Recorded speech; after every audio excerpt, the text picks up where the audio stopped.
Bible says the message of the cross is Foolishness. foolishness. Foolishness.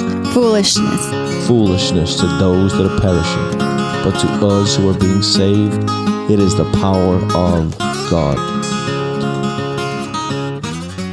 What's up, you guys? This is Brian Sumner. We are back with the Foolishness Podcast. We are on episode 31, and I hope you are doing well. And by that, what do I mean? That wherever you are in life, good, bad, struggling, that you are sitting in the presence of the Lord. And by that, I mean, guys, as Christians, enough of you listening now know the Lord, that no matter what we go through, even as Jesus said, there'd be trials, times of challenge, tribulation, that as we sit in His presence, as we trust in His word, as we hold fast to His truth, He will lead us. I say that because really the Foolishness Podcast is very ambiguous in the goal. Sometimes it's sermons, sometimes it's teaching, sometimes it's interviews, but I just like that it's encouraging people. The Bible's present. We get to hear testimonies of many people, and I say that because I've been getting a lot of feedback the last few weeks from the Mulders' testimony, Sarah and Richard, who shared their marriage, their story. I've known Richard for many, many years, a very good skateboarder professionally who married, fell in love, and they just went through so many hills, the ups and downs, the journey of marriage. We actually named their episode Death by Marriage. But why was that episode so important? Because it allowed Christians, people who trust in Jesus, that want to live godly lives, want to do their best, to live righteously in the way that they live, but it's still a struggle. Where the rubber meets the road, it is tough. And as we were prepping through this week, and I was thinking, man, who's going to be some guests? My friends today came to mind because as I think about them, a couple that I care for that go to our church, that we've all been friends for some time now, they have gone through so many ups and downs, and the way that I've seen them grow in this and experience God's grace is by being open with it, by outward processing. There's that verse that I love in Hebrews that says, don't forsake gathering together so as to stir up love. That means when there's conflict. That means when there's victory. That means when there's struggle. Some of you right now are still mad at the pastor. You're mad at the church. You're mad at your spouse. You're mad at yourself. And God says, gather together. So I just thought I'm going to be sitting down this week. Isaac drove down. Got my friends from town. So who's on today? Tony and Amber. Matos. How you guys doing? Yeah, what's up, dude? Good. How are Matos, you? not Matos, right? Tomato. Oh, okay. Yeah, we're going to go with Matos, though. That's the correct pronunciation.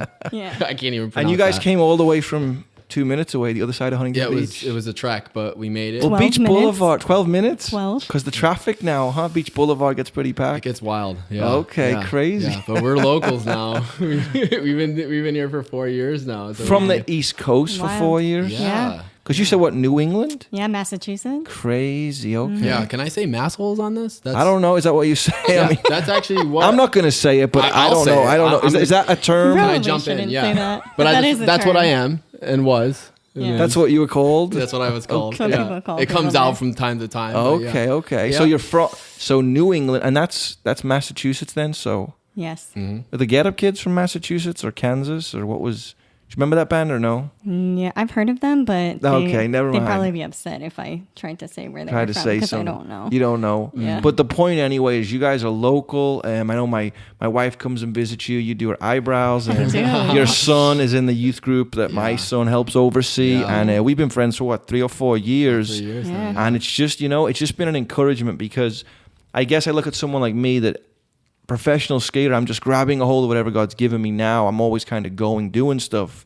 But then I see the people that are deep in the congregation. We all go to Branches Church in Huntington.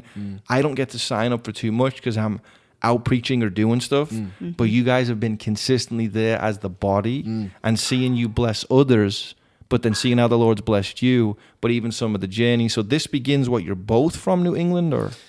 Yeah. Yeah, you want to go ahead and take that? Yeah. Tell the story? Do the backstory. Go ahead. Yeah. Yeah, we both were born and raised in Massachusetts. Okay. We actually were raised like 20 minutes away from each other or so. It's a very small area there. Very Wow. similar, yeah. I've heard of the Mass Pike. Yeah. Yeah, that's it. Okay. That's It's this 90-mile stretch. That's Okay. it. Yeah. So yeah, we both are from that area, and then 4 years ago we moved here for my job. So for my old cosmetics job. Cosmetics, that's Correct, right. 'Cause I remember we did the Costa Rica trip, and you gave us bags and bags and bags of makeup, eyeliner, and that's people saying, why are you saying this? Well, because Jamie and Paula Hemion, who he was on a few episodes ago, Oh, that's right. Yeah. one of the things they had a hard time with, they said moving to Costa Rica as an American missionary, it was just hard even finding makeup and eyeliner. So you blessed a lot of women in that church who were struggling to right on. to fine tune their eyebrows. So thank you. Yeah, hopefully there's treasure in heaven for that. Yeah. I would think so. So you came out for that. Yeah. And then obviously hold on, let's pull back because let's color that a little bit more. Okay. Because we were in that space. We had a lot of difficulties in our marriage. Yeah. I was a complete jerk. That's for sure. Is this the beginning of the next can, podcast? sure. Here? I don't guys, know. go wherever you need to go. So I was addicted to alcohol and sex and all of the vices that you can possibly imagine. I was treated Amber very, very poorly in the middle of our marriage, and we got to a point where I was just bad. I was drinking all the time. I was cheating. She had forgiven me. I went back to the same, just basically kind of covering myself, being like, oh no, everything's good, and then all of a sudden just falling back into it. Yeah. This is obviously pre-Christ. This is everything. Because you guys were married how long then? You got married at what year? We got married in 2012, so we'll be married for 7 years in October. Yeah. 2012, and were you drinking and partying at the time or no? I kind of never really did drink until I met Tony. Yeah. And then I kind of got a little bit more involved with that. I'm just laughing as the guy becomes the influence. My wife didn't really eat meat and drink sodas and candy till she met me. She's free of that now, but she still blames me. Yeah. Okay. And she did have a Del Taco season. So Tony was influencing you. Right. Yeah. Right. And then you were mellow about it. Yeah, I wasn't as I definitely wasn't anywhere near what he was doing. We were partying on the weekends and stuff for sure, but I was not as caught up in all of that. And then you were but I was taking it to an extreme level. Yeah. So I'd be drinking at 7 a.m. Yeah. Right? This is and was it the rock star drinking? I'm gonna drink crazy alcohol and just party? And it was just, from my background and my family, that was Puerto Rican family. I know I don't look it, but I am. And there's a pride, English people, Irish people, hey, everyone can outdrink everyone. Right. You don't drink like America's you drink Bud Lights or you just drink beers. Right. But for my family, it was kind of we got together. That's what we did, was we would get together and we would drink. Yeah. And in my family, it was just hanging what out. You do, hanging out. People smoking cigars. Right. And it was loud music and it was up all night. So that was as I was, raised and going into my life, that's kind of what I saw. So,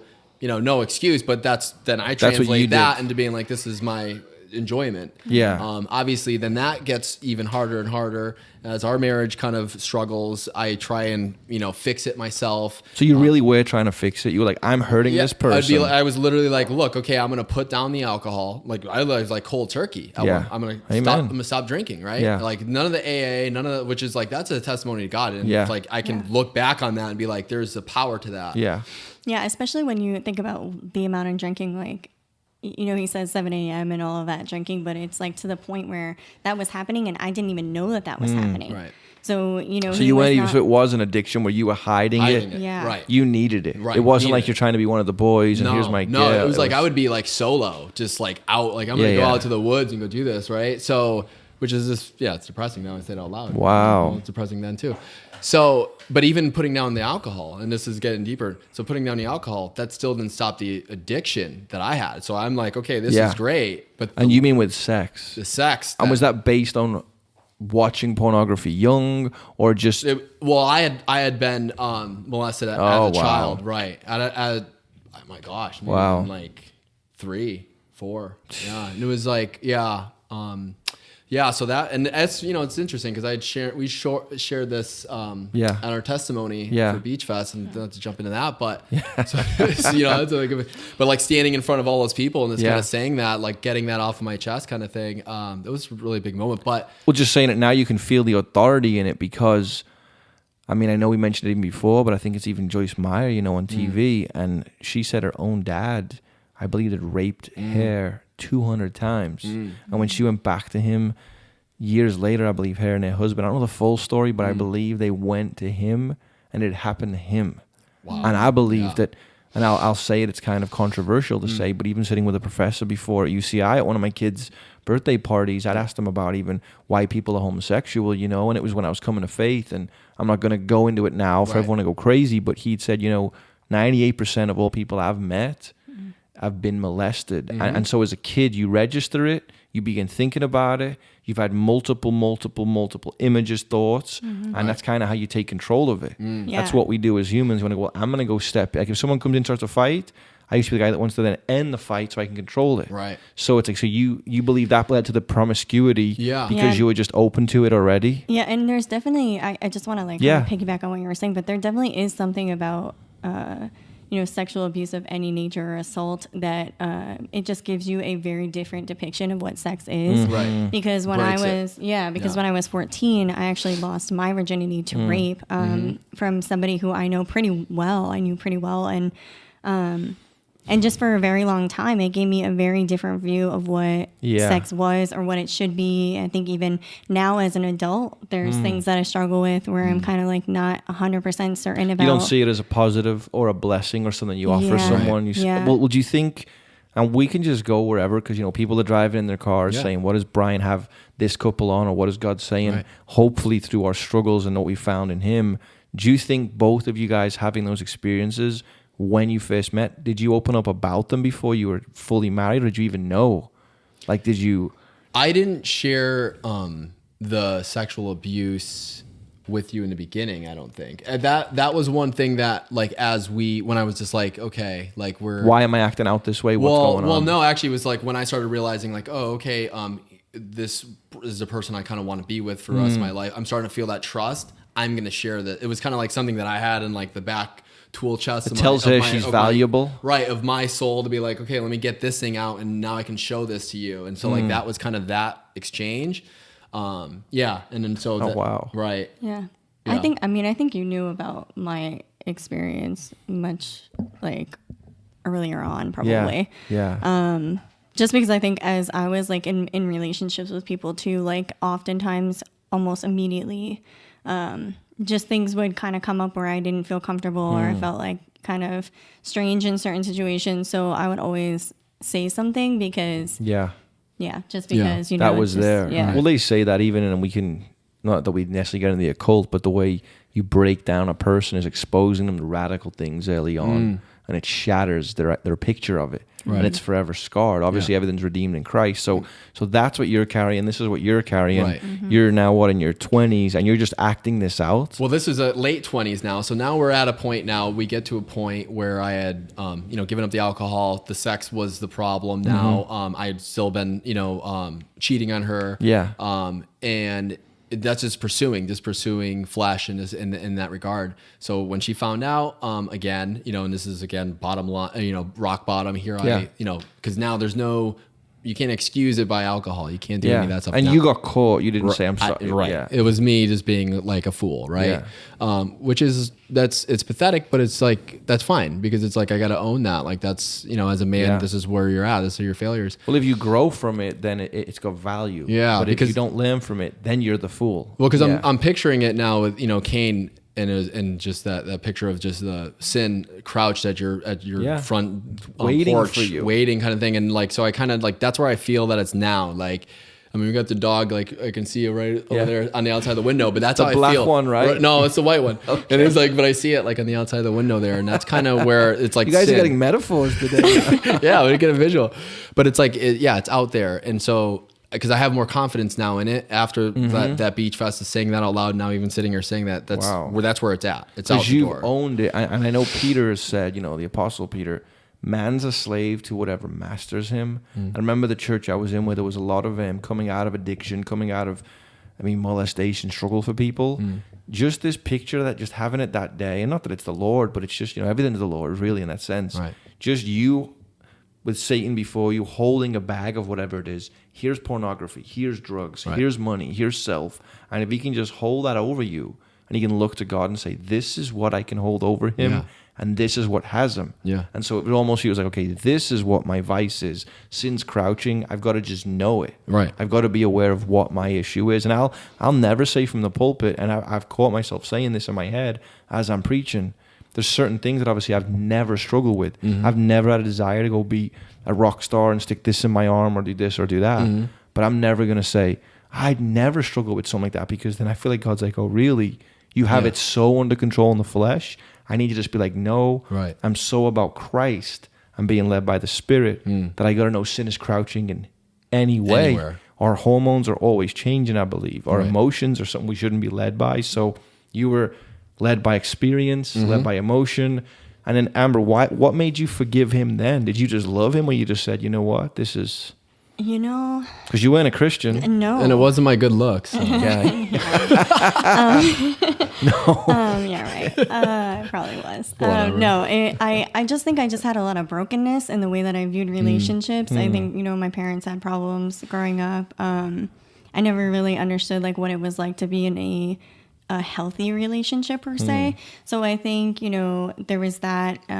We had been together for quite some time, and my son actually, so Liam, you know, he actually, before we moved out here to California, he legally adopted Liam, but he had been in Liam's life for quite some time. And I think that was pretty hard to say, okay, am I really going to walk away from this and affect my child again with another situation of losing a father figure? Because Liam's how old now? He's 14. That's right, he's 14. Yeah. And so this is all going, how do you get... So you're just saying, I'm going to forgive because, I mean, and obviously it's comfort sometimes, and it's staying in the norm. And who comes to faith? How does this all break? Yeah, so it's like, so I don't think actually I forgave at all. Right. Actually, not in that circumstance. Not in that circumstance. No, this is good. Yeah. This is really good. I don't think that Well, I know I know 100% that didn't happen. I know actually exactly when it did happen that I did truly say I was going to forgive him. It was much later. But when I found out the last time that he was cheating on me, it was in March.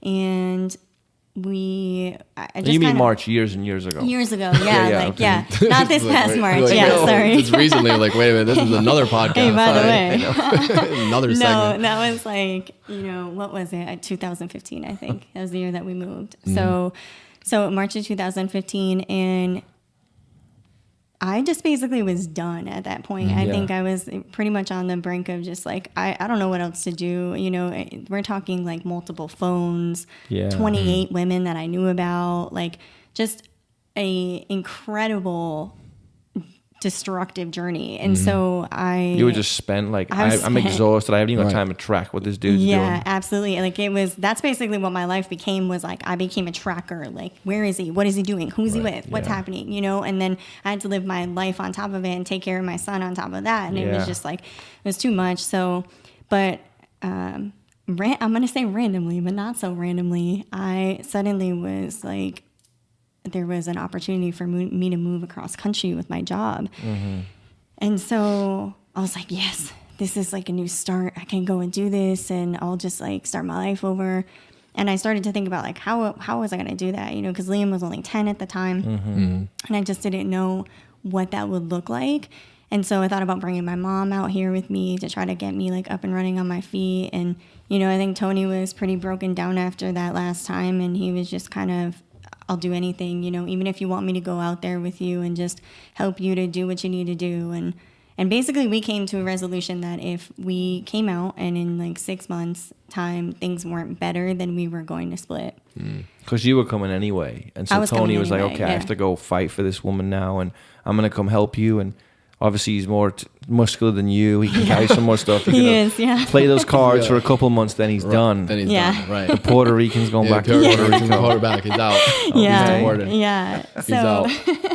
So we came out here, and we had like a week's worth of appointments looking at apartments. And just, I mean, everywhere. We didn't know anything that was out here. My brother actually... But to Huntington Beach right away, or to... Yeah, we went to a couple different cities, like Aliso Viejo, Laguna Niguel, but they kind of reminded us of where we were. So we're kind of like... Hey, not HB. Yeah, not HB. But you don't know that when you're in Massachusetts. You're just literally like Los Angeles. You're just like, I'm there kidding, it is. And he's all like, you don't know that. Well, it was funny though. People make fun of Huntington a lot. I know. And you know what? It's so funny because what's funny is that my brother actually always wanted to move to Huntington Beach. Okay. For the longest time. And I was like, why? You don't even know what it's like there. But as a sibling, you just wanted to make him jealous. I mean, that's like my... You know, as deep down inside, that's part of her. You know, there is a possibility. Sorry, Aunt. There is a possibility. Amber's smiling a lot, you guys. Yeah.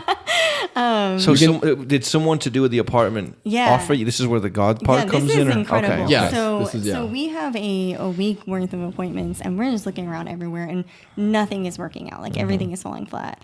And our last appointment was actually at the apartment complex next door to where we ended up moving in. And the guy was just a jerk. Yeah. I mean, he just anything and everything that could have not been the greatest way to handle somebody coming that was into him. It was him. He just did it. It was like, this is like a movie. I feel like I'm being like filmed right now. Like I can't. I know. I was like, where is Ashton Kutcher? Yeah, this guy's like smoking a cigarette. He's walking in, just like upset that we're there. It's like, what's happening? And when he worked there? Yeah, he it was incredible. I'm assuming he worked there. Yeah. He looked semi-official, but maybe he didn't. I don't know. But but he just turned us off from that place, and we're just like semi-official. He looked semi-official. I guess. Not I don't know. good. If you guys are going to work, don't go looking semi-official. Yeah, I didn't even know that term existed. So we're like, okay, what are we gonna do? Because we have to go back to Massachusetts now at this point and get all of our stuff packed, and like we have to head here. I mean, I'm on a deadline, so there's no time to waste basically. And I'd seen the apartment complex next door online, but I hadn't made an appointment. But I was like, you know what? Let's just go over there and check it out. And so we did, and they happened to have 1 2-bedroom apartment available that the person had dropped their lease on that very day. Wow. Crazy. So, yeah. Did it look official? It looked official. And the dude who was working at the place looked official. He had a suit on. He didn't smoke. He didn't smoke, no. It was good times, yeah. So, after that, we went and we got some food, and we were like, great, we have a place to live. This is awesome. And so we came back out, and then, as the time, quickly went on, the girl that was underneath us, who was living underneath us, we made friends with her in about a week, I want to say. Mm-hmm. And then shortly after that, Liam actually started coming home and saying, I want to go to church. Can we go to church? And I was just kind of like, okay, weird. This is strange. Because is the East Coast kind of like England, where there's more Catholic churches? There's a lot of Catholic. And it's got a more Italian feel, more like a religious at times. Yeah. Okay. Yeah, that is my dad. Very heavy. Because then you Italian come through Catholic. that, and then you hit the Bible Belt. Right. Then you come out this way, and it's almost like Christianity. Or you got a little bit like of the South, because the South has a good, the Baptists and down there. Yeah, down there. Then so as you go Texas out. sparing out. But so you come out, and what was making him talk about church? I honestly don't know. I honestly believe he had spent a lot of time with her mom, like as you were going to work, before I even met you, like he was kind of raised a little bit by your by your mom, through that time, and my mom would be so upset that you just called her my grandmother. Yeah, sorry, Barbara. Sorry, Mom. Yeah. So he's still repenting all these years later. Just trying. Yeah, just trying. I'm just trying. But why? Because she's a believer. Well, she has the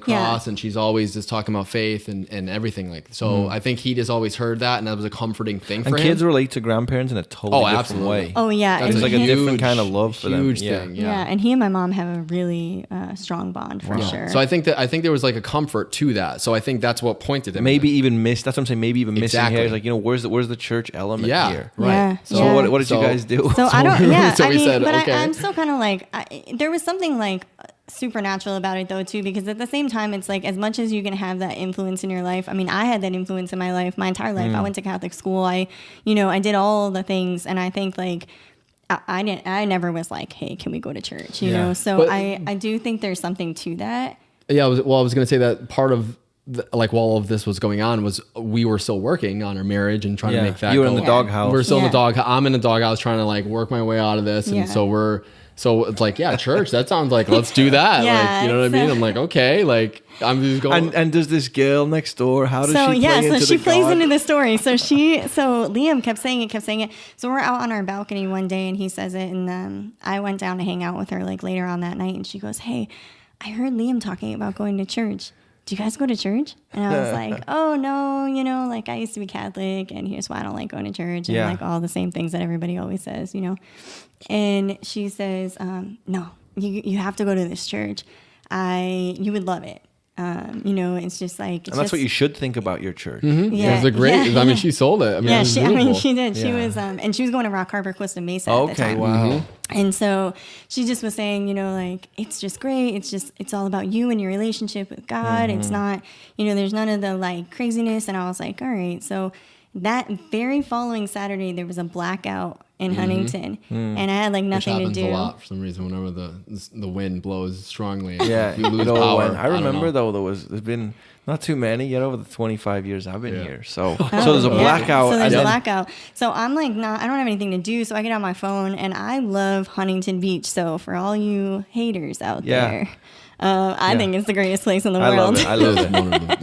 Yeah. So I am looking at it, and I'm wondering to myself, is there one of these in Huntington? Because I would like to stay like in a Rock Huntington. Harbor. Yeah, stay local. And so I go on the website, and I notice, there is. And I start to watch one of Andrew's sermons, and I'm like just enamored by what he's saying. And he's kind of just listening, in the distance, in the background. And I'm like, hey, you want to try this out tomorrow?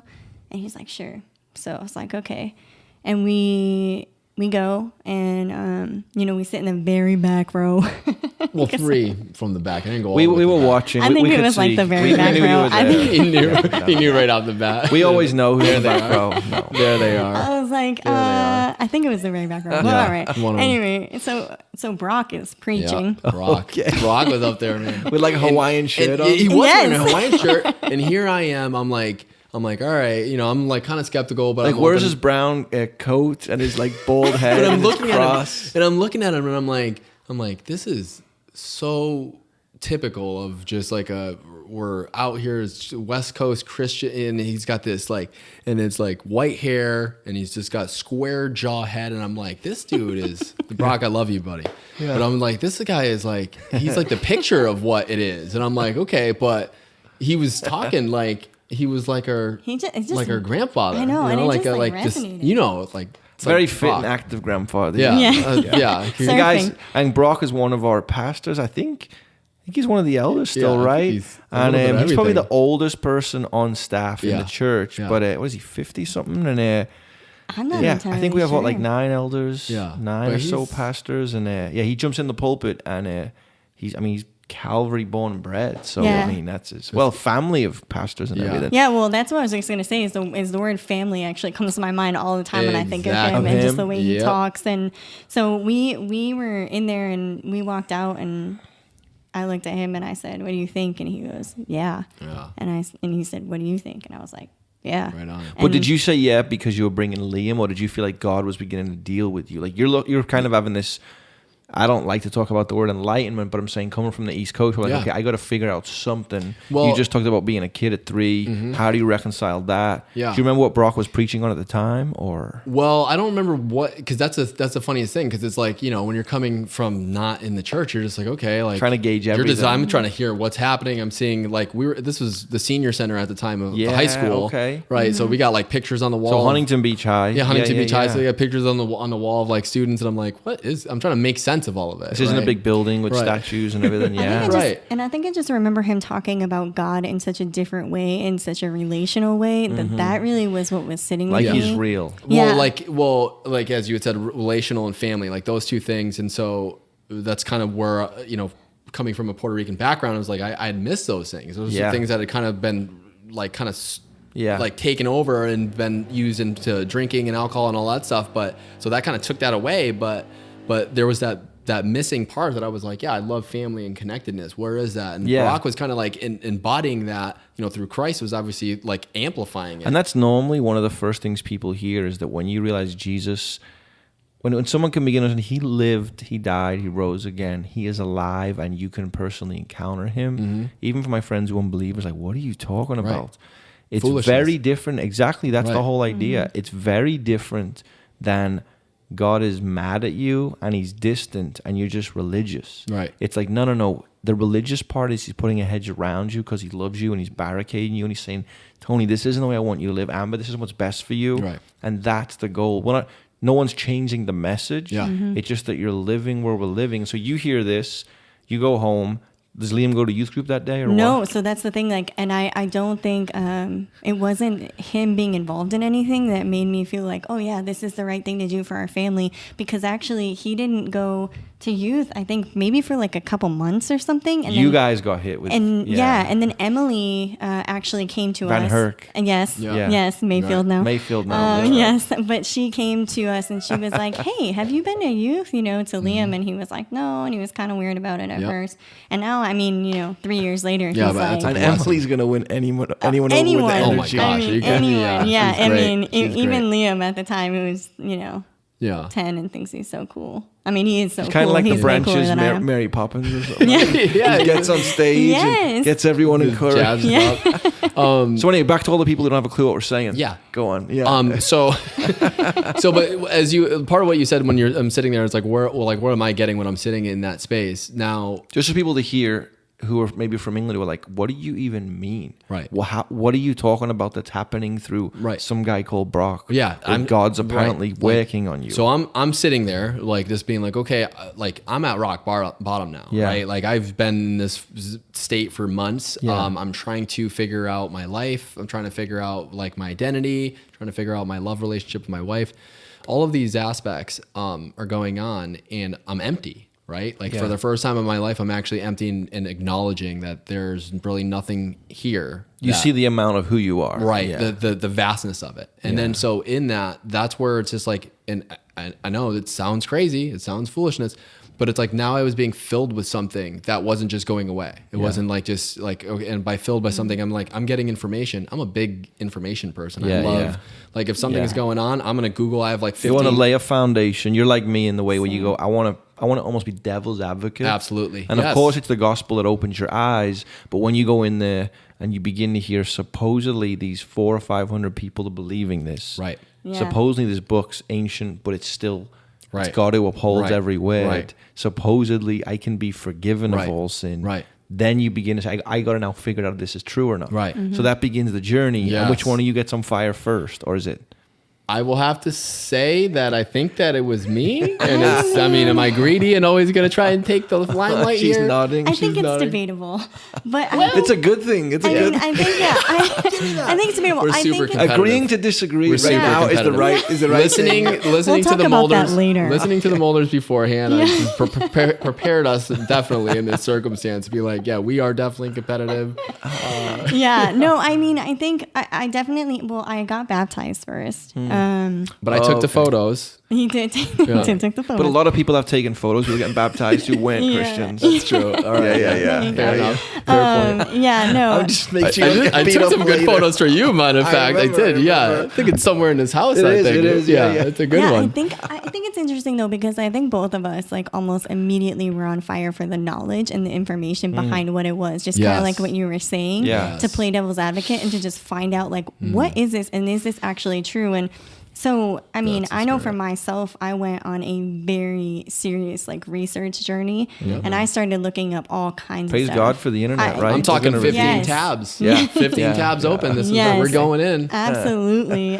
For all the internet, for all the people who have written about it, for just everything, you know. This is like, yeah, like I That's think what I did though. Yeah. I have books and books and books because I'm I like, see if there's 'em. truth, well, that's even the kids ones, the other Oh. one. But I'm saying, gee. but that's just the idea that Yeah. like, if this is true, you Yeah. know, Yeah. like you guys know, divorce and suicidal for Right. me, I need to know, and if there is truth, it must be knowable. Right. So you guys start. But what was it that really? When did you know? I actually need to be forgiven, redeemed. When did you know that God was doing that work? Because it's one thing to see and want, but when did you begin to have this reality of, okay, wow, I really, it's not my mother's faith now, you know, or the Catholic background, someone's dad, you Yeah. guys just said. Yeah. When did it become very real where you realized, I get it now? This is what church is. This is what family is.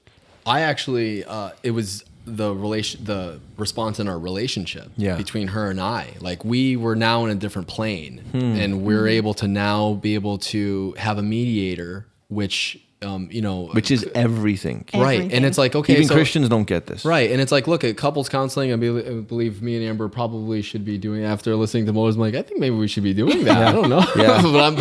I'm also a little bit like, but I got it all figured out, right? But I'm like, nah, maybe not. Well, that's just men, I think. Yeah, that's it is. Like, I can fix this. Yeah. But it's like, no, but the reality was we able to get a mediator, and that's Christ. Yeah. And we didn't really know it at that time, but we were like these people who it's like we intentionally were leaving that space where it was there, where we're just like, okay, I'm over here, you're over here still, because we're still at odds. What does God say about this? But what does God say? And then so it's like, basically it's like she's on one corner of the room, I'm on the other, and we're doing our research, and then we come meet in the middle, and it's like, hey, what do you got? What do I got? And here this is, and they start matching up. Our relationship starts working, our communication's working, we're loving each other again. So you're finding that love, and in that's where I'm like, okay, God, like, so you're fixing this. Yeah. Okay. And Tony's not saying that his Christianity is because of his marriage. Right. He's saying they're watching God work. And no matter what way you put it theologically, we get there's a moment God awakens you. You realize your sin.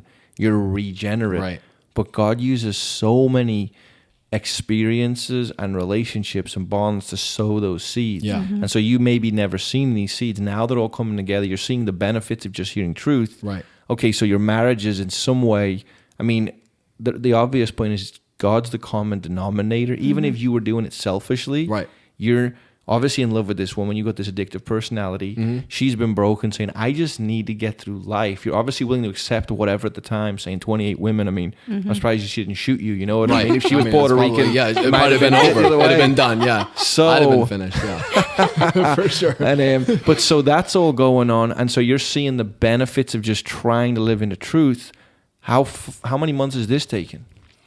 This, honestly, it's like there was just radical change in both of us very quickly. And I think it's because we were digging in so much and trying to find out so much about the Bible and Jesus and what he says, and kind of, and definitely being in a place where it's like there is so much brokenness. It just allows you to do it even more open-mindedly, I guess. Because and our church is very open. I feel people are very open. Oh yeah. In the pulpit. Yeah. With things. Yeah. I mean, and it's just like it just happens so quickly, and I think that's where it's like it really is a change in the person and in the people and in the relationship, where it's like, I mean, no one can say to me that the incredible change in Tony is not from God, because there is no way that the person I knew 7 years ago or even 3 years ago now at this point, 4 years ago. There's a different place that you shoot from, and that's, we were on the mats the other week, we were rolling, and there's a guy that I've been friends with when he was little, and someone had just hung out with him recently. This guy's like a known jiu-jitsu guy now, and he's like, wait, you roll with Brian? And he was telling him the stories of when he was a kid, remembering me, and he was like saying some funny stuff, and he's like, what? My husband's like, I can't even imagine that guy like that. And I'm not saying I don't get frustrated. Right. I had a conversation the other day about even when you're telling your kids off, and you raise your voice at times. You say things. I mean, telling someone or letting them know the truth is one thing. Right. But the whole goal and purpose of it isn't that you're right. Right. It isn't to degrade. Right. It's then to help lead them to look, this is truth in what it is. So for you guys, it would, because Trey will always say there was just something that happened to Brian where those first 3 weeks. Yeah. He just wasn't looking at me. He wasn't looking at himself. He was just looking to Jesus. Right. And there's this desire for him. And then, so were you guys saying, hey, so we can do this now, we can't do that? How are you filtering what the Bible says or what? Yeah, that's actually kind of interesting because... it sounds immature to say, but what I mean is when you become a believer, you start saying, okay, Lord, unless I misunderstand the Old Testament, I'm trying to keep all these laws, but as a believer... what does my day begin to shape and look like? That's what I'm saying. Yeah, and so that's kind of where you had said before, where it's just like, well, what does or Christianity look like, or to explain like that moment God got a hold of you. Yeah, and then so it's just like, well, okay. And I actually spoke about this in like we had a men's gathering, and I said a thing about like I'm looking in the mirror and I don't see anything different. There's nothing that's changed about me like that I can see. Yeah. Right. And you're just like, okay, so what happened here? Right. Right. Because there's people who are reacting to me in different ways. And so So it's just like, is it just a cerebral kind of like I just changed my mindset? Are you fooling yourself? Am I fooling myself? Right. Yeah. So then it's like, okay, Which is what atheists will tell you you're doing. yeah, absolutely. Yeah. Right. But I'm like, okay, but no, I want to put this to the test. That's why it's like like the whole gathering and meeting with other believers. Yeah. That's kind of where I started being like, okay, like I'm going to get into a room with like, this is the men's gathering. Yeah. And it was Catalina was the first one. Right. And so it's just like, it's the first time I'm going. I remember. Yeah. I remember you talking about it afterwards, actually. Yeah. And it was just wild. And it was just like, for the first time, I was actually super nervous. 'Cause I'm like, I don't really know half of these dudes. Like what, like, yeah, I'm here for faith, but I've just been lost. And like, what am I doing out here? Yeah. Right. But just seeing men genuinely, like dudes who are struggling with pornography, with all these different things. Who were successful in many areas of life. But just like, this is the time where I'm coming down and saying this. Me back east would be like looking at a guy who had that suit on and whatever, like, look at that guy, he's got it all together. I'm almost kind of hating on him because he's got it figured out. And here I am busting my tail. Yeah. Now I'm seeing like the flip side of it. It's like, doesn't matter what these guys, like this guy could have it all together, but it's like, We're men. Yeah. Yeah, He's we're getting men. torn That's the up. whole- Right. yeah. And it's like, so, but he believes in this. He's here and he's putting value in this. It's like, and I don't think this guy's a sucker because I'm listening to him and I'm having a conversation straight up. Like, you know what There's I mean? other things he could be doing. Yeah. But he's here. But he's here. Yeah. And that's kind of part of it. And Catalina, you guys, is an island out in the ocean about an hour from where Oh we yeah, are. what is saying? Like I'm saying, Right? it's so casual. And the funny story is they filmed a film out there and they brought buffaloes and they didn't bring the buffaloes back. So on an island that's about an hour outside of Huntington are loads of buffaloes. I took a great photo of a buffalo up there. I was like, well, how did that buffalo get here? Who got fired for that? Or so you're out there and you're because some people are raised in the church and they go, I just don't know how I believe. Like I had an experience in a moment where the word became real. I knew God was getting a hold of me for my wife. But some people will say it's a growing thing where you just know that like God opened your eyes and allowed you to see. And when people say, what is the evidence? The evidence is you're a sinner. Right. You know your only hope's in Christ. Right. You know that righteousness has to be imputed to you and you're no longer guilty. Right. And that union with Christ begins and you're never the same. Right. To return to the vomit, even if you try for a season, you'll begin hating it. Right. Like God will come after you as a father, like, what are you doing? Yeah. What's happening? So you're seeing all these men who have open struggles. Listen, Christians sometimes fall into something and I wish they didn't. And then they get woken up like, what am I doing? It's almost like they get re-saved, which I wouldn't say that, but like they're playing too close to the sin or the foxes in the vineyard. Right. And guys, we got to be, and women, so careful. So you're there seeing the men. Yeah. How does this play out? I think I remember you come back and man, we had the best time. And it wasn't Bill who shared, was it? Who shared that time? I know some of the guys were very open and vulnerable, and it just really helped the men dig deep. Well, it wasn't. I don't think it was Bill. I forgot who. Sorry, I forgot who it was that came up. Because it's funny because I don't think he goes to our church anymore. Really? One of the guys in the first, but I think. But anyways. He also doesn't remember who it is. So there's that. But then again, this is me in the beginning where I'm just like, here, I don't really know all these men. You know, now something was speaking. Yeah, and all these men I know are like my brothers now. I could look at them and be like, here these guys are. But at that time, it's just like, it's the vagary. It's the same thing with like what was Brock saying. I don't really know what that guy was saying, but it's like I felt that the Spirit was pulling me to be like, just be alert and be ready for this because you're going to be downloading this information later kind of thing. And like when I just remember, because if you've been to Catalina, like that space, there's a way of the cross, which is like, so you got to climb the mountain and go up to the top.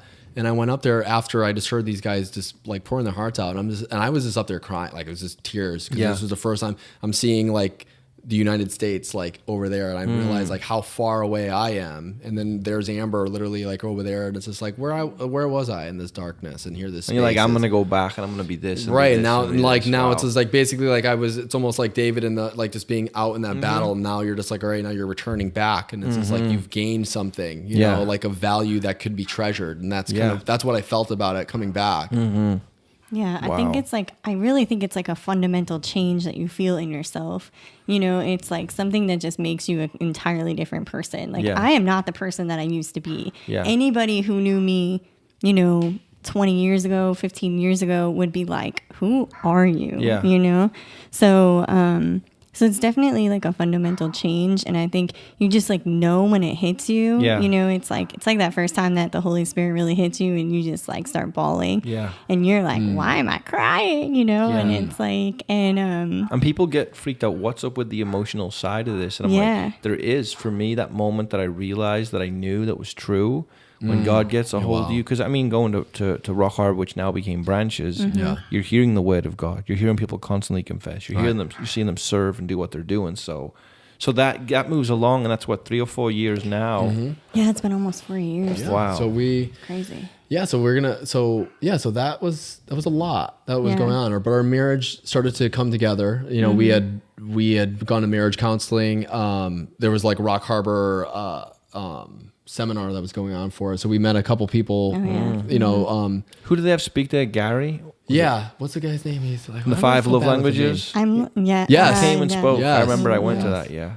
What's his I'm name? Chet? the worst Is it with Chet? remembering names. I don't know. Right, but yeah, it was a great blessing. It was something that, you know, we had never done before, right? So we're never done like, hey, Guys, go to marriage conferences. Oh my For those gosh, listening, yes. just sitting there and they begin to peel back stuff, and you want to nudge your spouse to say, you got to hear this. Yeah. And then God's like, no, you got to hear this. Yeah. So you know what's funny is Basically. it's like I was always like whatever with it, but it's like God. Gary Chapman.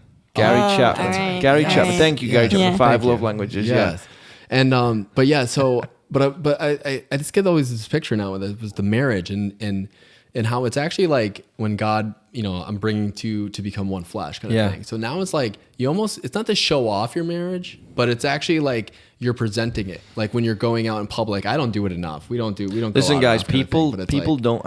I get it. In Christianity today, there's so much self-promotion. And I wrestle with that because with my pastor, I'm like, hey, I don't want to put all this out there. This is what skating is. And him and the others like, look, you've got to let people know that you're out there sharing what God's done in your life. I go speak at a lot of marriage conferences. It's kind of the bubble we live in. Right. But Paul was constantly boasting in the things God was doing. He was boasting in the souls. He was boasting in the places the gospel was going. He was boasting in what he was doing. I mean, he was under Rabbi Jesus in that sense where the disciples were at least, but he encountered them on the road to Damascus. Right. So to use your marriage to boast for him, right. if it's sincere, even in the struggles, Right. when I open up about the things we go through, and I'm not saying we're running off doing crazy stuff, but like just wrestling with being Christians, just juggling, it opens the eyes of unbelievers who are like, wait a minute, what? Guys at jiu-jitsu, when you begin to say, oh yeah, we'll typically fight about this if we fight, and man, sometimes this happens, and then they're like, whoa, can we meet for coffee? It's just, and you're saying that to say now, it was almost like you had a whole new life because you're like, whoa, I didn't even understand what loving Amber was. I don't even understand what a marriage looks like. Most people don't. How we can use this in a sense, not like use it like that. It's like a tool to be used, but like how you can. It is. You're a vessel. You're filled with the Spirit, and Right. He wants it to be on display. It's a work of art. You're the canvas. He's the painter. Yeah. And as long as it's sincere, Right. do the podcast. Right. Write the book. Right. Go share Right. with people. You know, and Well, I think it's like so much, you know, so much so that there are so many things that go on in your marriage, even after you come to Christ. Yeah. I mean, Yeah. Oh, we yeah. came to Christ, but I mean, we still still like, go at it. well, there's so know? many things that go on in you. Yeah. You know, that's Yes. that's what life is. It's really the insides of you dealing with life. Right. Yeah. And God poking in and prying Which in and is- saying, Yeah. don't do this. Yeah. Listen to that. Respond to this. Yeah. Right. Yeah, and if you don't use that to kind of put yourself out there to try to help other people, I just think it's like a waste. You know, I think about this past season we've been in, and it's been extremely rough. Yeah. You know, and praise God that we already knew Him, and we're in a space where, you know, we really had a very strong community at Branches that came around us. Thank God for that. Yeah. Yeah, I mean, honestly, because such a heavy season of darkness, just like losing your child, you know. So it honestly is like, and I think about it all the time, you know. We lost Linus when I was like 5 months pregnant, and it was not. That's that's a ways alone. I mean, you're feeling at that point, you already are like feeling your child move. Yeah. You know that he's there with you. So it's like, so I mean, if I kept that all inside, I just know I could go to a very, very dark place and I could never come out of it, Right. you know? You bottle it up, you'd resent. I Yeah. talked to someone just the other day who said, yeah, my wife's been holding this against God because our son was born with this. And it's like, and we know better. Yeah. You know, like all of creation cries out and groans for the revealing of the sons of God. That means your lungs grasping for oxygen right now is because you need it. Yeah. I mean, because we're dying. Right. You know what I mean? Right. The sun going down. And that isn't to get away with it. The hard thing sometimes with pastors is you get used to seeing so much.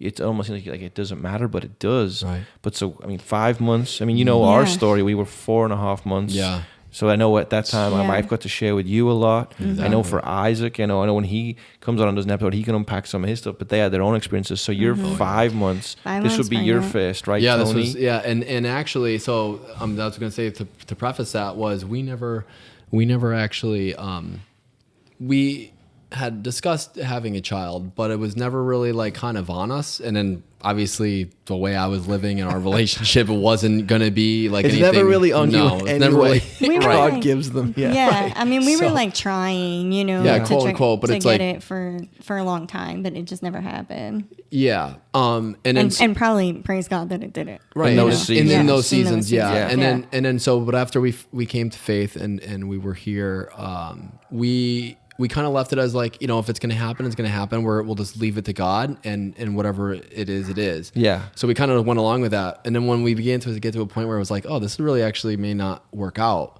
Okay. What about Yeah. adoption? Like the minute we started talking about adoption or a foster child or anything like that, all of a sudden she's pregnant, right? And I've seen that a lot with people. Right. And so we just kind of moved from that great situation where we were like, okay, is this going to happen? Now it happened. Now here we are. We're right in the middle of something that, all right, me as a dude, this is the first time this has ever happened. She took me on a bike ride, and I'm just like, and this is whatever. This is for men out there. When your wife is just like, hey, let's go do the thing that normally I'm kind of like a little bit like hesitant about, like your thing that you always like She doing. doesn't like bike rides? Not I mean, I all the like time. bike She likes rides. bike He's riding, but like obsessed. I'm like all the time. I love like every it. day. My But- wife doesn't like it. Yeah, every day. So let's hit me up on a bike ride.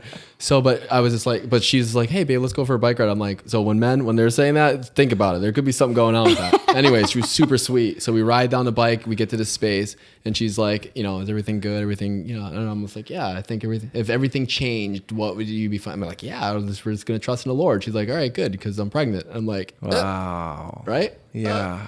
And then I'm like, at first, like, I'm like, right? Because I'm like, what do I do? Right? Like, what's happening? Or like, literally, I just felt like all of creation was like pointing at me, like the cameras around, like, Tony, what are you going to say? And I'm just like right now on this podcast. Wow. Yeah. Yeah. So we found out that we were pregnant then. And yeah. And then so that.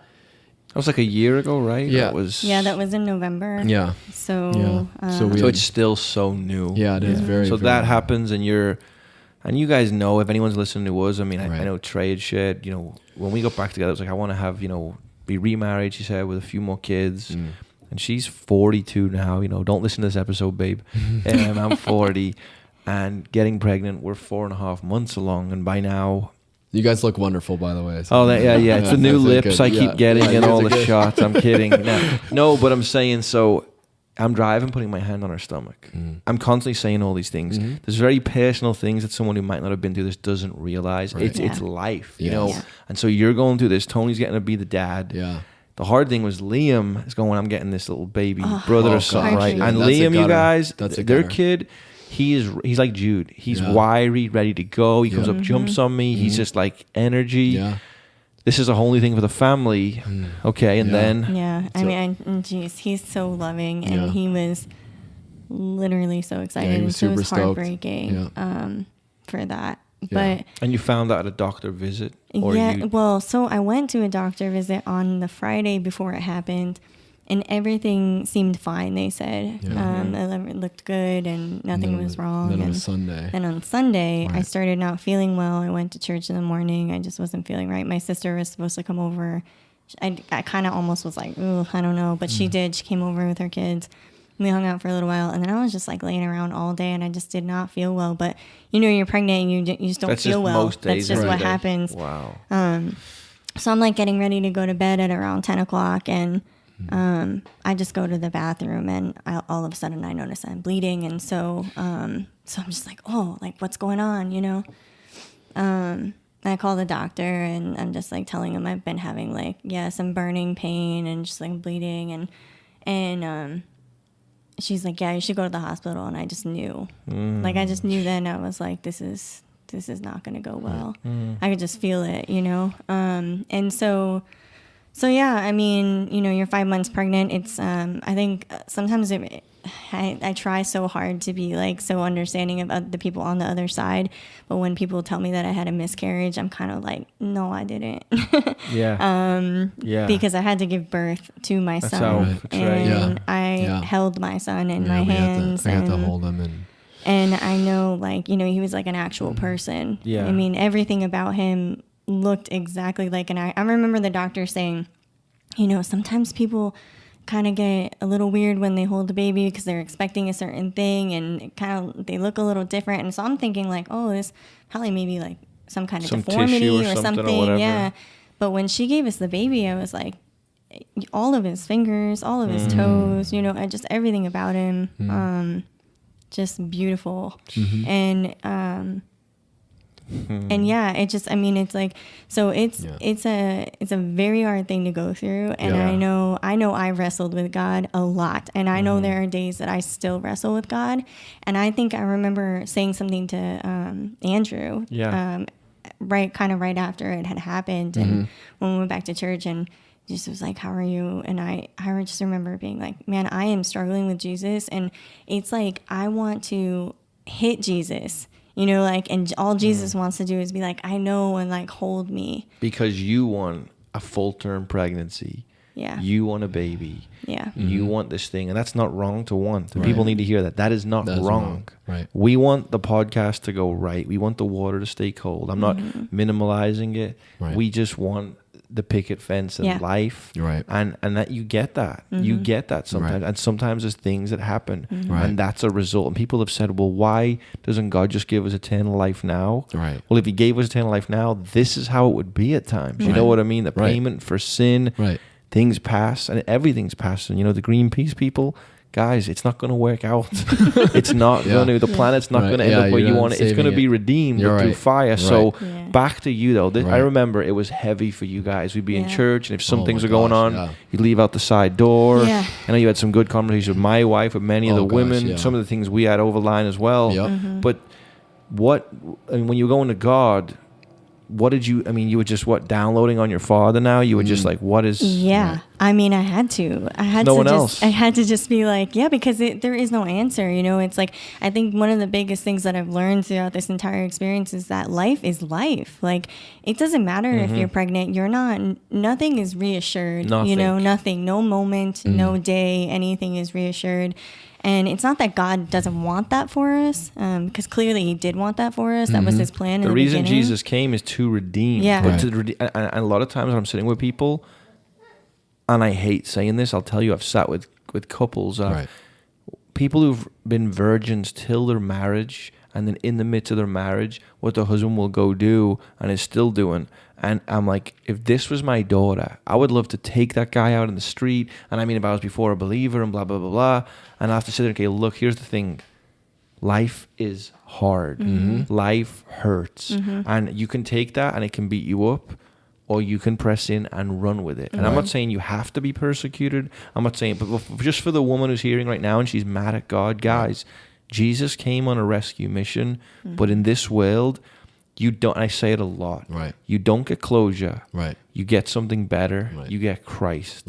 And that's really it. And even the book of Job, it is not really about suffering, it's about God's glory. You read it and you go, well, God took all this stuff. Well, maybe that family of his went to heaven prior. Obviously, you know, Jesus went back on a rescue mission, but to be absent from the flesh is present with the Father. So wherever someone goes to be, our bodies don't leave this earth. We do, but then there'll be a resurrection. And you know, you've heard me say it probably enough times. I think even the sermon I might put up on this podcast the week after about laying aside the weight was because when my mom passed, I'm back, and within 3 weeks, my wife miscarried. We named the baby. And so I had to wrestle, but you got to realize those children are God's children first. Right. Yes. And That's someone just said to us one time, you know, our babies got to graduate. And I was like, man, think about it this way. Imagine they lived and they'd been through a lot of the stuff we've been through. Right. Would you want that? Right. What if it was even crazier? You know, what if it was this? And again, that's why God's God and we don't know.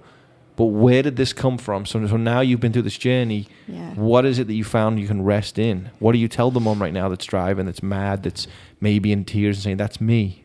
I think first and foremost, know that you're not alone. Mm-hmm. Because I think that was the first thing I thought was like, why me? Yeah. And I'm the only one that this has happened to. You know, so many other people are having babies around me, and it just seems like such a blessing everywhere. But the more that I have shared with other people, the more I have learned about so many other people in this very, very similar situation. I've known people who, you know, like you guys, pretty close in the same time. I met a woman at the women's retreat, same amount of weeks as me. I spoke to another woman who in her 8th month lost somebody, you know, another with a stillborn, and just kinds of all different situations, but also similar.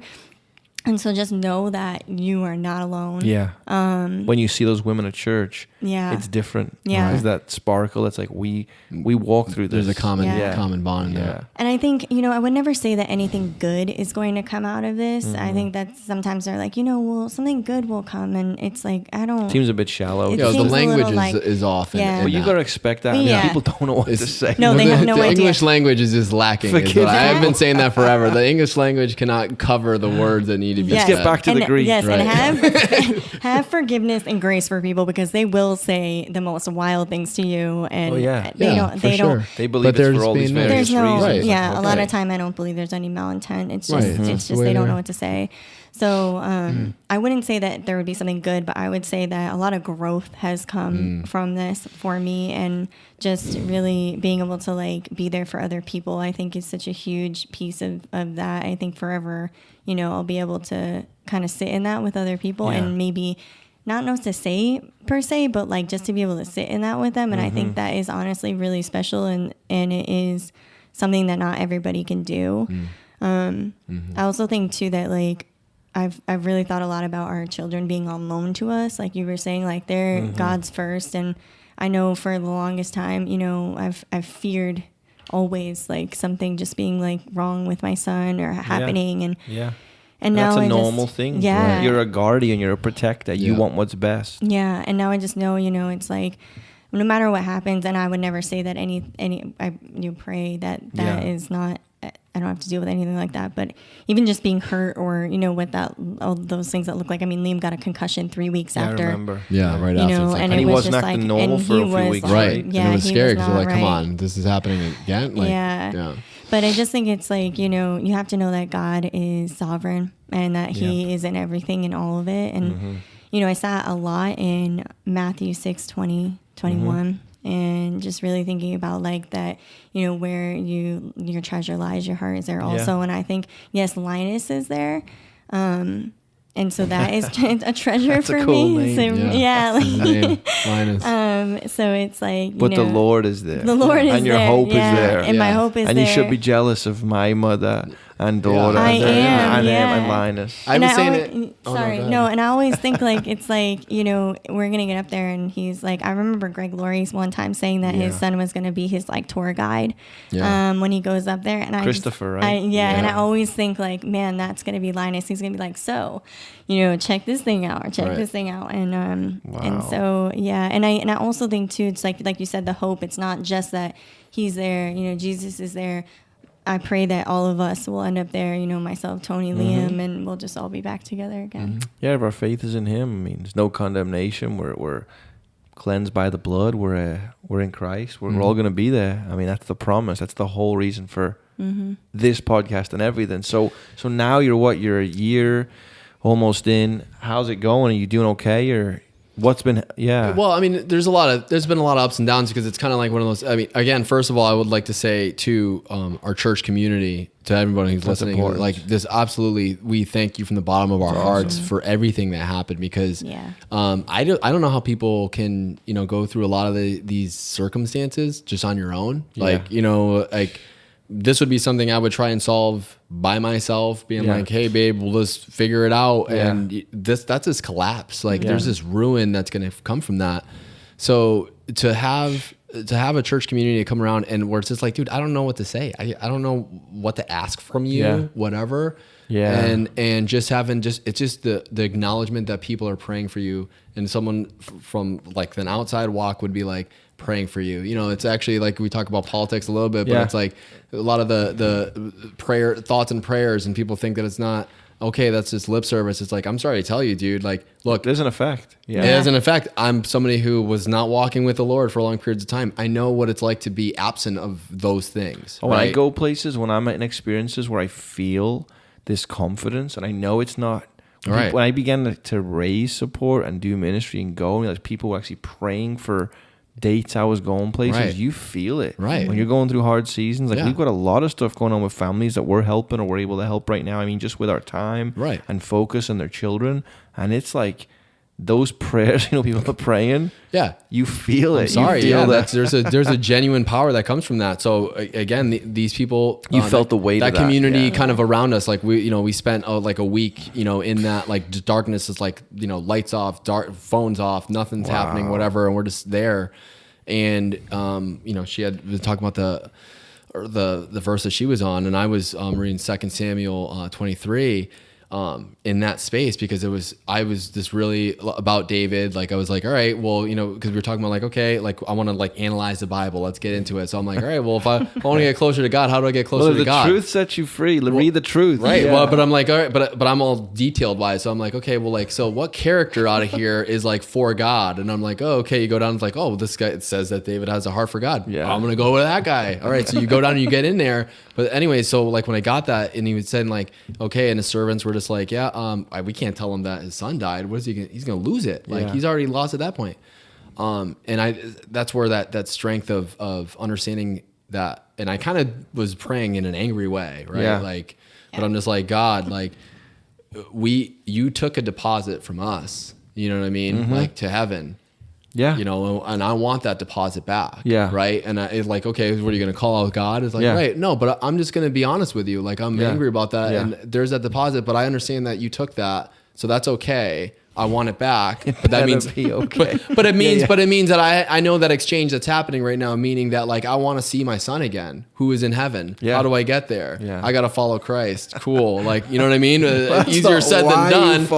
And it's not because you're good enough. Yeah, right. But it's because he calls you. Yeah, and that's what I'm saying. It's not like the carrot before the horse kind of thing leading me. But you know what I mean? But you get what I'm saying? Like it's a lot. Like I'm a logic based individual. I design and it's practical. That's where that's where your child. As a man, I'm trying to be like, if that's where it goes, then I must go that way, right? Mm-hmm. And so, in which how that goes, yeah. I mean, I think you think about it, and it's like, you know, the darkness would be there either way, and the darkness is so much better with the light shining through, you know, and having Jesus there with you, and so you just realize that, like, man, you know, my hope is in you, Jesus. Like it has to be, because you're the one that is going to take care of me. You're the one that's going to get me through these things and get me through this broken world. And I say it a lot, but I don't even know how, if I wasn't a believer, I just even life right now with all this fake news and everyone's mad. I mean, everyone apparently hates everyone. I'm just like, if I wasn't a believer, I'd be like, why am I even doing anything for everyone? No one really cares about anyone. Everyone's selfish to some degree. Right. Someone's going to let you down at some time. So it is different when you consider the Bible, you consider the things that happen. I mean, and why they happen, you know? And the thing is, we're meant to be made in the image of Christ. We're living in this fallen world. And honestly, for people that are just going through that in particular, you know, guys, God's the answer. God's the hope. And I don't mean just this belief, but a relationship with Jesus, being forgiven, and starting your journey with him.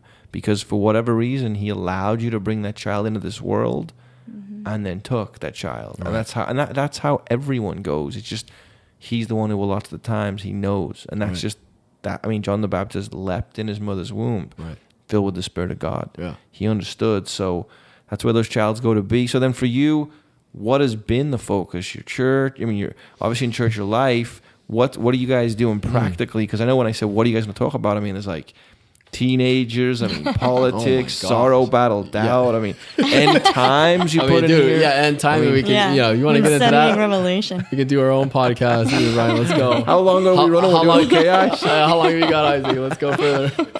yeah. But so what has been for you guys? I mean...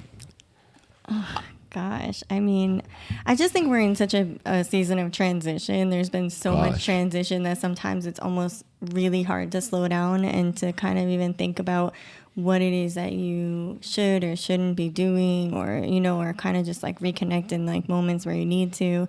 And I've been trying to be like, personally myself, just like trying to be really vigilant about making space and rest for that. Because I think we just have it, all of it, it's like the work is crazy, the life is crazy, our son just started high school. We just last month it was the due date that, we went past. And I remember Trey saying that's hard. Yeah. And just so it's like, we're just sitting in this, my foot just got randomly injured. Like, I don't even know what's wrong with it yet. Here's the thing. You could barely walk. Well, a few weeks ago, I shared on, the 10 Commandments. Right. And it's funny because I didn't really think unpacking the Sabbath. I know Pastor Andrew shared at our church recently on it. Yeah, the rest. But I was doing it somewhere else a while ago on the 10 Commandments, on all of them. And the reason why the Sabbath kind of blew my mind was because for 400 years, Israel never had a Sabbath. Mm-hmm. So if we were Israelite Jew, obviously Hebrews, slaves, you made bricks with straw all day. That's all you did. You never rested. Right. Here comes God, and there's two kingdoms awake. There's Pharaoh's kingdom, power and control and pain and hurt, and here's God's blessing. And God gives them a Sabbath, and he gives you a Sabbath to say, and this is back to your point really, where you're going with this, Amber. He gives them rest to say, you don't need to work on this day. Mm-hmm. And what's happened in our culture in Christianity is we don't even know how to rest anymore. Yes. We don't keep the Sabbath in the same way because obviously Jesus fulfilled the Sabbath. But what that means is the idea, and I say it a lot, money never sleeps. The idea that I've got to chase, let's do advertising for a podcast. Let's make sure we go get you guys pregnant. What can we do? What can we've got to make these things work, and really it comes from the flesh. And even like Israel, they were told to gather food for 6 days, but they wanted to gather enough for 7. Right. And then the food was all moldy and stale because God's like, you don't trust me. Yeah. Mm-hmm. And I was sharing on that point that for a Christian, it's really hard to rest in what God has. And that's why I even thought about when you guys are coming on here is like, we're like, well, I guess, I'm older than most of you guys. I'm 40. So I'm like, well, let's pretend we're all young and we're excited to be zealous and creative and have all these things, and dreams. Yeah. How much of that is me? And am I resting in Jesus in that? Right. Because every day is, and I'm saying that because you're saying what to even do, how to think. Well, yeah, because I'm telling you, but it's broke your rhythm. Struggle with that. It's broke your rhythm now, Yes. and that's actually where God works. God works in the broken rhythm. True. We could be the most unchristian Christians by being a vigilant pastor that does it the way I think I should do it rather than hearing God. Yeah. The reason churches can get dry is because we're so good at structure, like the business world, but we stop hearing where God is moving. I know there's a structure. I see what the Bible says, but I'm saying that to say we want to be like the book of Acts, as everyone says, but we've got to be able to listen and hear to what God is saying. Right. So Sabbath is really resting in him and saying, Lord, what do you have for us? You led these guys out here. I mean, well, to be more specific, are you guys planning on having more children? You're like, Lord, whatever you want to do. Yeah, we've kind of left that to him. So that's kind of the Sabbath thing. Lord, whatever you do, whenever you do, okay, good. Because we kind of pulled that and let it be. Because it's like us trying to lean on our own understanding to like pull this off, make this happen. We're just adding more stress to an already stressful. So that grows your faith. I'm going to trust you when a baby comes along. We've had numerous times we've almost taken in people's kids and adopted and whatever, like a couple of times people said we're getting rid of these kids, and we're like no, keep them. And once they had the kids and went through struggles, and I'm like, hey, our door's open. Whatever happens. And that's how I'm saying to people to try and just even live your life. If you have a job somewhere, go work it. If you have set hours to certain things, do it, but really be bent into what the Lord's saying. So like, and that's what's hard for us. The world system is very rigid and controlled. And we gauge our significance by what we accomplished in a week. And that is not... God allowed Moses, who would almost be worshipped by the Jews. That's why God pretty much had his body hidden, because they would have worshipped his bones. He just got rid of him for 40 years in the wilderness and just did nothing with him until it was time. John the Baptist spent 20 years alone with God, to be used by him for only 6 months. Right. I don't know. And this is some old Ravenhill stuff I was hearing, but he was like, we won't spend 6 months with God to be used by him for 20 years. Jeez. So I'm making the point that whatever we go through, you know, it's marriage, it's children, it's struggle, it's life. We've got to be able to rest in that Sabbath of Christ. Like, Lord, whatever you give me each day, that's it. If you guys are pregnant in a week, praise God. Right. If it's in 10 years, whatever he does. So for you practically, though, you're planted at church. What you're focused on? What you want to start doing? The political thing. You're kind of bent towards what? Well, I know we've got a little bit of time left, but just to unpack. I'll throw it in there a little bit. Well, I mean, I was always I grew up in Western Massachusetts, like hardcore punk political music, hardcore punk music, Yeah. and just like very edgy kind of like approach to life. And it was just kind of like a big middle finger to the world. It was that kind of approach and a chip on her shoulder. I mean, you're from England, you know how what that's about.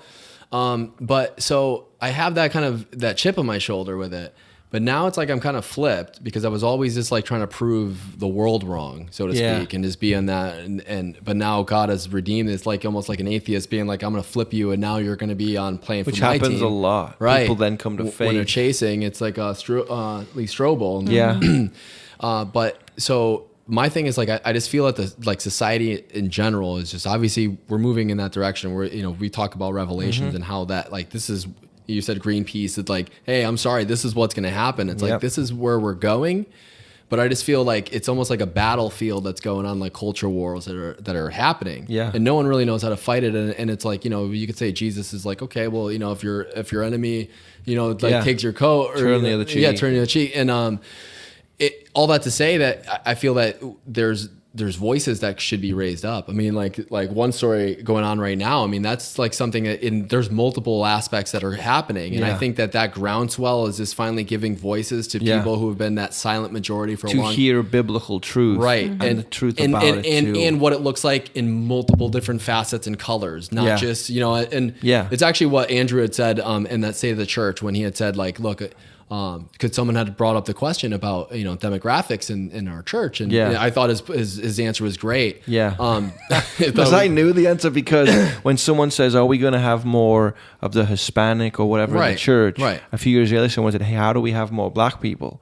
And we've honestly asked those questions, but the problem is in Huntington Beach, but it's funny, you don't have as many black people or whatever. So he says, "Hey, if we can figure out a way where people are going to move here." But it was just funny they said that though, because I'm like, but I'm here, but I mean, it was like, but I just raised my hand like timidly, but I'm not Mexican or black, but I'm English, so I guess I make up technically, and my wife's Mexican Italian. Yeah, so you got it, you're in, so you're good. But what he said was like, for that day when there's just a multitude of just like from all different nations just praising Jesus, and it's like it's going to look different. Like the Africans are going to do it one way, the South Americans are going to, but we're all here for Christ, and how that looks. All that to say that these stories need to be pushed up more, because what I saw coming from the East Coast out here was this is a version of Christianity and of faith and of God that now I'm out here and I see it in a different light. Right. And obviously there's a lot of factors that played in my personal life that got me there. Like God brought me to that space where I was at the end of myself. But you still need to reach those people or speaking, because the East Coast is very political. Oh gosh. Very driven by schooling and status and accomplishment. And California's more luxury and status. And there's more space to kind of do these things. But so I felt like it's almost like God moved me out here into this space. I started developing photography skills and creative writing, creative elements and stuff. So now that I have all these skills, what do I want to do with these? You want to go present them back? Now I want to send these back. You had said one thing. I will point right at you. I'm just like pointing right out. You had said one thing. Just one thing? One thing. Just only one. Sound like me. Just it. Just one thing. I'm just bringing in one. All right, Billy Crystal. Yeah.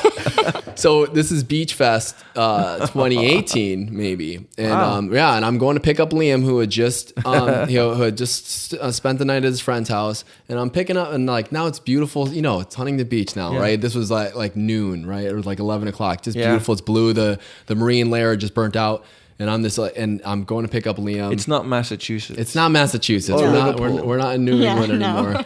And so I'm literally it's like old England and New England. Here this is. This is where we go. And so I'm literally driving, right? And it's beautiful. And all of a sudden I hear, I'm listening to K-Wave, all of a sudden Brian Sumner's on here. And it's just like, and so Brian, what's going on out here? And he's like, well, we're skating and we're doing things and all these things. And you said, we're doing all these things to redeem them for the Lord. Yeah. We're doing all these things to redeem them for the Lord. Redeem them back is what you said. And I was just like, now I'm picking up my son and I'm bringing him out here to go skate and hang out with you guys because he thinks this is cool. There's a half pipe. It's all that's going on.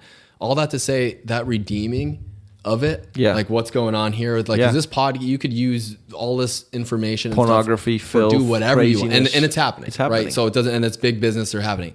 There needs to be that kind of push. And it's just, you think the Apostle Paul wouldn't use email, wouldn't use text, wouldn't use video? If become all things to all men, it means to the extent that we could glorify ourselves, but you're always going to wrestle with that. Listen, the most conservative, the most reformed guys that I love and listen to, when you have a ministry that's basically named something but's founded around you, it could be the same idea. Someone's in some way leading in the center. I mean, you need the elders, you need the pastors, but someone's generally the face or the push of it. Someone is, Paul or Timothy or Peter or James and Jerusalem and the way it was set up.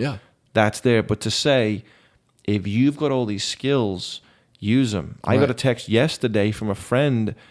Listen, a young guy that had been in North Korea years ago, got to go into North Korea and skate and evangelize people. A lot of them got to go in. Friends got to go in with their music and play worship. Do you know anyone that's ever gone and evangelized? I do.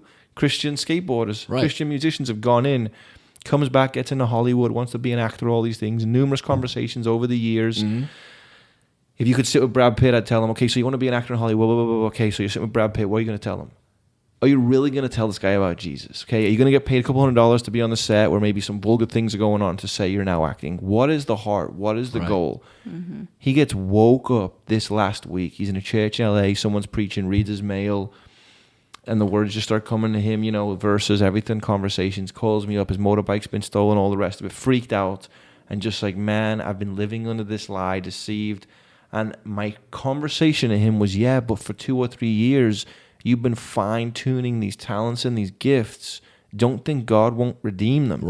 I get the cold turkey from many aspects of life that can be dangerous to you and lead you to be lukewarm or like vomit, which you'll spew out of your mouth. I mean, he's talking to the church there. So you better be careful where you walk. But to think that God wouldn't redeem your heart for photography and all the rest of it and use it.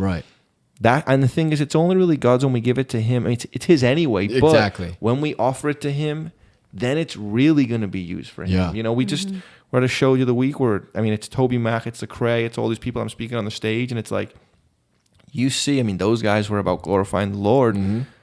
But here's the danger in American Christianity. You see these guys that play in this band and they show up, and I'm not talking about Toby Mac and those guys, and believe me, I know Toby, but I'm saying, they'll just be these great musicians, so they will have played America for 10 years, but they might not even got in church in the last 10 years.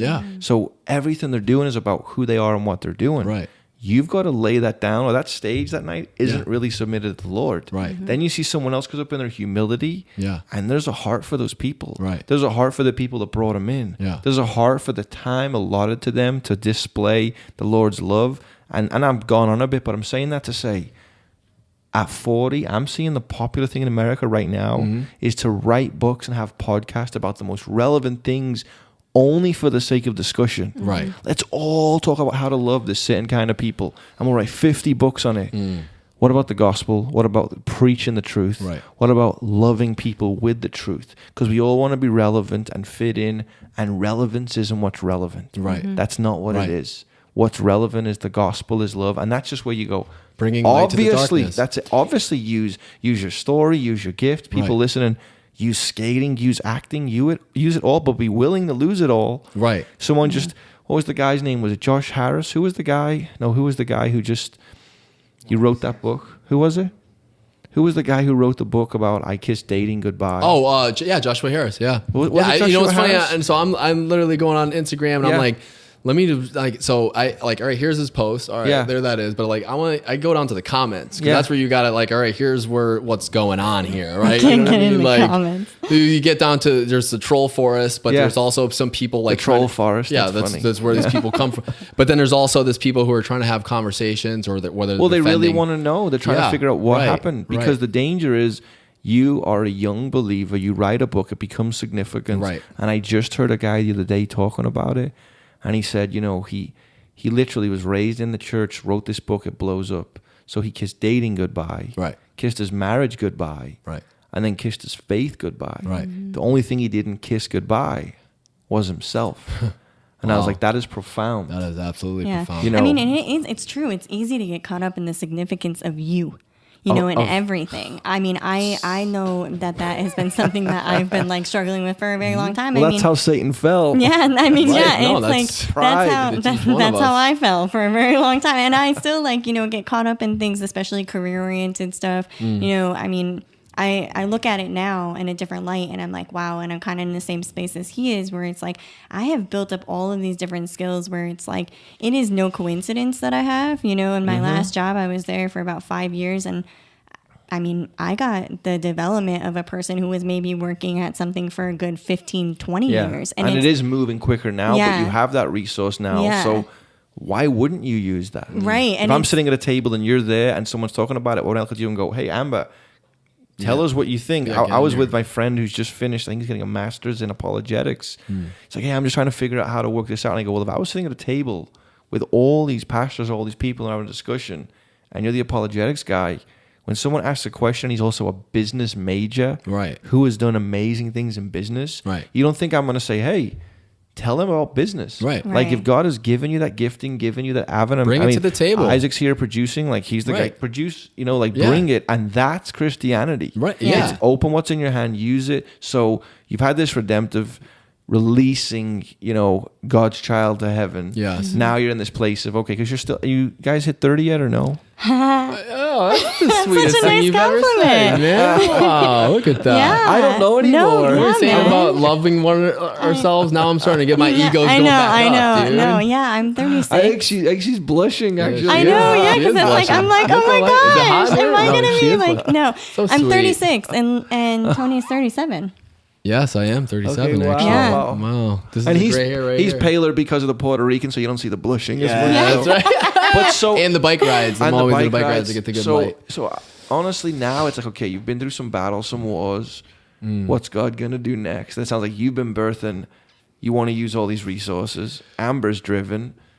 Liam's on board. I mean, hitting high school. So it's just. Well, he's in and so that's. I mean, there's that part of that too. So now, I mean, you have Dakota. You know, and then when Jude's getting into that space, I mean, and it's a wrestle, dude. It's a fight because it's like, look, he'll be looking at you. It's like, all right, Dad. Yeah. Oh, they already look at me. They don't listen. I don't even know if they ever listen to a podcast. Yeah. Like, they'll tell me things someone else said that they might have heard from me. Yeah. And I'm like, whatever. Yeah, I'm like, like, no, I said but, that, but that's cool. I gotta, God, you're Here's teaching how me I really here. said it. No, That's God's way of I chipping think away it's at your good, ego. honestly. It is. I mean, literally, I just went in the garage the other day and unpacked pretty much the history of my skate career that has been stowed away for years. Yeah. And Jude, now that he skates, I'm like, what? And a lot of it I'm getting out, like I raise full-time support, so everything's extra. Yeah. I'm just selling and even using the resources for ministry. Right. But even to that extent, I just feel like when you're in this world of Christianity, it just doesn't even matter the same. It's like, who cares? It's true. That's the thing. It's like, you're just like, okay, well, what can we do? How can we take all of the like talents that we have? And it's so funny. We got into this conversation one time about Solomon and the talents and how he got, 666 talents every day. And we always thought about, or we were thinking about like how it, it's like, what about like talents, like gifts that you have, like think about it from that perspective, like, and how it's like we are those people who like God has blessed us with so many different gifts, and I don't say that from like an egotistical standpoint. I say it because it is overwhelming sometimes. Like, you get the people who are like, I don't know what I want to do or what I can do. And I'm like, man, I don't know what to do with all the stuff that I have. It's like, put me in, coach. I know. And so I think it's like taking all of that now and trying to find a way to redeem it for God and for a greater cause and for the kingdom. And it's like Tony always talks about, finding your Wu-Tang clan. And he's very East Coast. Yeah, he's very East Coast. Yeah, it's true. And I think, that's something that we've been on the lookout for a while, just finding different people who have different talents who can come together to make something bigger for the kingdom. Like you were saying, like with Isaac sitting here, doing the production. Isaac just said, hey, let's do this. I'm like, okay, I want to honor him believing in it. Yeah. You guys are over here, people are over here, and that's what you do. And I've heard it said a lot lately. A lot of pastors just went in sermons, but I don't know who said it, but in service is where you find your gifting. Yeah. What you step into, begin to put your hand to, and God begins to open that door. That's it. Like music to me is the best example. I can play anything strumming around, but the second someone starts drumming, I have no rhythm. If I try and play a song for someone, it's like God purposely did not give me that talent. So I see someone who sings and goes, you should be singing for the Lord. Right. Mm-hmm. Someone that can do, mathematics, their brain, or Right. whatever. I mean, Isaac's producing, that'd be too details. That drive us all crazy. Yeah. So I can bounce, and you know that, yeah. Even coming to the song with Josh Harmon, even coming to this, he's like, well, just do this. I was like, no. And then when it worked, he goes, I get it. Yeah. I get what you were waiting for. Right. But so that, and even like, hey, let's just jump in the show tonight. We'll do this. Hey, I'll throw on a sermon from a few weeks ago. Hey, because I don't want to go and plan all these things. Right. No, yeah. And get in that's the why way. I love that, like you like reaching out and just being like, hey, and it was just that's this my is the heart spirit. to get to where there's enough people just with these amazing stories, like the woman with the mites. We don't even know her name, but she did something the Lord's boasting in, and people just need to be. People who are hurt need to be loved. Right. People hearing that need to be told, you're going to get through this. God is good. He'll never leave you or forsake you. It's just a verse we use. But so I think what we're going to have to do is we're going to have to do another podcast later on where Tony comes on and does the political side. Yeah, and we then get fired, man. Talk about the future. Because I guess we could preface the next one with we pre-trib, mid-trib, post-trib, all We could millennial, go whatever. wherever, yeah. Guys, you'll have Man, to I tune want in. in on I that know, revelation talk. I always say I'm pan-trib because it's going to pan out however. And then politics and culture, guys, I have a lot to say about Trump and prophecy, and I don't mind saying it. You want to get into flat earth and Listen, I'll get in, Nephilim dude. and the occult? I'll get in. Isaac's nodding. I mean, I'd say maybe even next time we do it, we'll jump right in and do it. I'll do some more research to tighten it up for people. Yeah. But why don't we do this even in just closing down a bit? Do you just want to pray maybe for the couple, for the parent, for the whoever that's just gone through this? Guys, Jesus is our Lord and Savior. It's about his blood. We are his children. He shed it for us. He has called us to repent. We're guilty. Right. And God has paid that price on the cross. He's the way, the truth, and the life. And we aim to put that in everything that we put out, especially when I'm traveling, preaching, teaching as a pastor. That's the gospel. Yeah, right. But a lot of times in this, we want to be able to help and just encourage people who might be mad at God, hate God, and frustrated. They might have closed off from the spouse, from their family. I've heard of people who for 15 years were mad because they lost a child and it ruined their life. So this is almost more of a housekeeping. But would you guys just want to either pray into or something for just people that are listening and close us out? Yeah. Lord Jesus, we first of all thank you, God, just for everything that you give us, even in our struggles, Lord. Yeah. You are always there with us in the darkness. And, oh, Lord, we are just so grateful for you just sitting with us in that. Yes, and, Lord, I just pray for anyone who is listening to this, God, anyone who's struggling with their marriage or is in the pain and the loss season of their life, maybe losing a child, God, whether that be through pregnancy or just an older child, God, any loss at all, Lord. I just pray that they would open up their eyes and their minds and their hearts towards you, God, that they would really understand and know that you are there and you will sit with them in whatever it is that they have going on, that all the ugliness, all the messiness, all the brokenness, Lord, that none of that is too much for you to deal with, God. And we always look for earthly solutions, Lord. We go to counseling, God. We, we look for other people to validate us. We go to the internet for our answers, God. And I just pray that, Lord, instead of doing those things, that they would look to you first, Lord, for guidance, to be navigated down the right path in whatever they're sitting in, Lord, and just to feel the comfort of your Holy Spirit wrapped around them, God. And just know that they're not alone, Lord, that no matter what, that you're there with them, that other people have gone through similar things that they've gone through, Lord, and that they can get through it with you, Jesus. So we're just thankful that you hear our prayers, God. And just pray for anybody who's listening out there, really, to just take this to heart, Lord. And if they didn't hear anything else, God, that they would just hear this prayer to you. Yes. We just pray in your mighty name, Jesus. In Jesus' Amen. name. Amen. Awesome. Well, guys, I hope you just listen to what you've paid attention to, because, Tony has opened up about things when you were 3. Right. But when you were 14, guys, this is real life. Yeah. There's crazy things that people carry. I didn't go to church to be at a religious place and to pick up a book and do whatever. Right. I mean, I had an encounter with Jesus, but I've seen people that loved Jesus. And I know people have loved you. I'm thankful that we're at a church where people love each other. But these churches are around the world. The body of Christ is spread abroad around the world. And even when Jesus challenged the disciples, "Are you to leave?" they say, "Where will we go? To whom shall we go?" We're not going to a religion or going up a mountain. We need Jesus. Yes. And so I just hope, guys, if you've had, my brother and sister, that you would hold on to the things, the truths of God.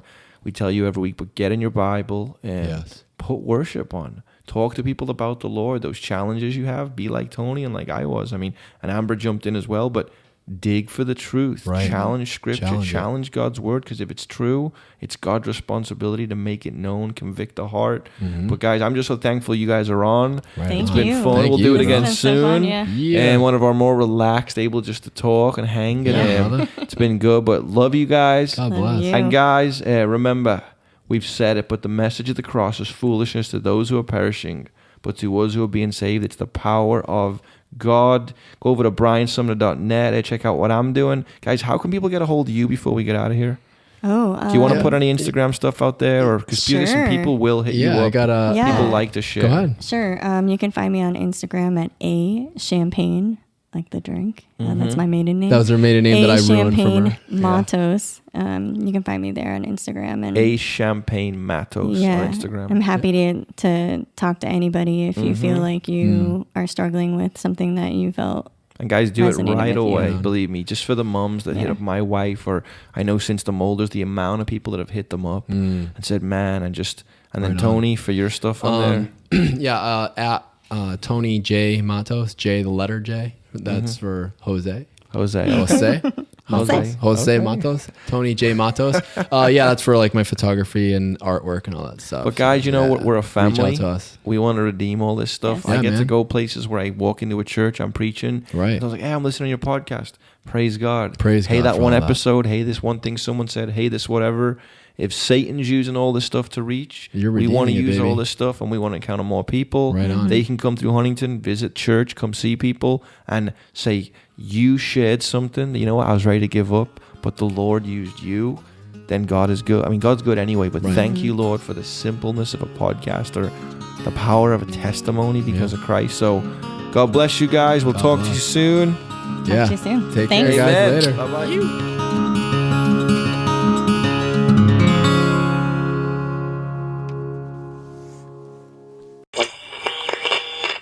This has been brought to you by the One Story Podcast. Missionary.